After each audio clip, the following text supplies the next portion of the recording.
I'm reading this because there's an awful lot to say.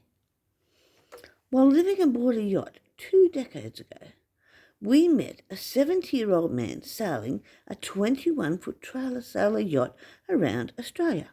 He was very interesting, and as a young man in 1964, he sailed aboard the HMS Melbourne as a sailor, and he was aboard her when she struck the HMS Voyager and 82 people were killed. He left the Navy years later and wanted to sail around Australia, but he met and married, and so he couldn't go. Wait, his new wife said. Then his children were born, and he couldn't go. Wait, his wife said. Then, as time passed, his children went to university, so he couldn't go. Wait, his wife said.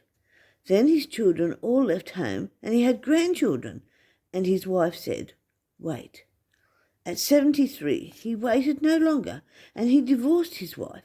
He bought a tiny boat for cash because she took all his money, and he set sail, and we met him just before Fraser Island.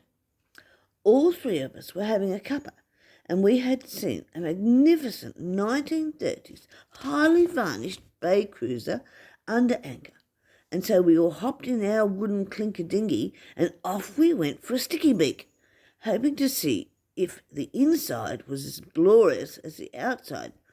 However, we never did get to see aboard because her captain's toddler's grandson had filled the toilet aboard with toilet paper after doing a poo. Now, usually that wouldn't be a big problem, but this toilet flushed using air pressure from a hand pump. The little boy had pumped and pumped and pumped, and the captain's tummies lurched when he heard that sound, and just as he flung open the toilet door, the toilet exploded, and poo and toilet paper covered not only the captain, but inside of the restored bay cruiser as well. And that's why he wouldn't let the three of us aboard.